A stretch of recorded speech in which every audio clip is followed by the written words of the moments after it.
Bayangkan, seekor harimau gagah kini merayau di dalam kampung yang sedang parah. Kehilangan arah, kehilangan marah. Adakah ini hanya kisah seekor haiwan atau cerminan kepada kemusnahan yang kita cipta sendiri? Assalamualaikum dan salam sejahtera. Hari ini saya ingin memperkenalkan kepada anda sebuah novel agung hasil karya sastrawan negara Shahnun Ahmad yang bertajuk Rentung. Ini bukan sekadar cerita biasa. Ini adalah jeritan alam yang merintih kerana kerakusan manusia. Sebuah kisah yang menggoncang hati dan mengajak kita merenung. Siapakah sebenarnya liar dalam dunia ini? Rentung diterbitkan pada 1965 dan merupakan novel pertama Shahnun Ahmad. Ia memuatkan 151 muka surat yang padat dengan kritikan sosial dan mesej kemanusiaan.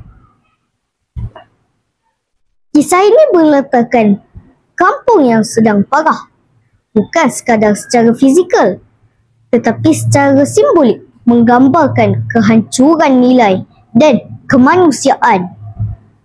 Seekor harimau dijadikan watak utama, simbol kepada makhluk yang kehilangan habitat, identiti dan harga diri akibat kerakusan manusia. Shahnun menggambarkan penderitaan makhluk hutan dan bagaimana manusia menjadi pemusnah kepada keseimbangan alam.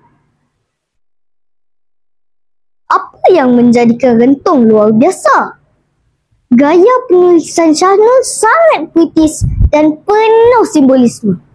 Buku ini penuh dengan kritikan sosial dan mesej ekologi.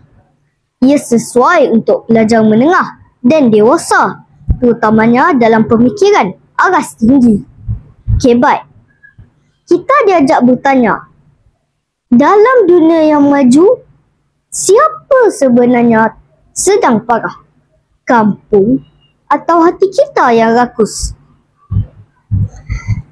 Jika anda menyukai Rentung, anda pasti akan tertarik dengan karya lain Shahnun Ahmad. Ranjau Sepanjang Jalan, perjuangan petani melawan kemiskinan dan alam. Tunggul-tunggul gerigis, kritikan sosial terhadap kuasa dan sistem. Semua ini mengajak kita berfikir tentang nilai kemanusiaan dan alam. Tema yang semakin penting hari ini.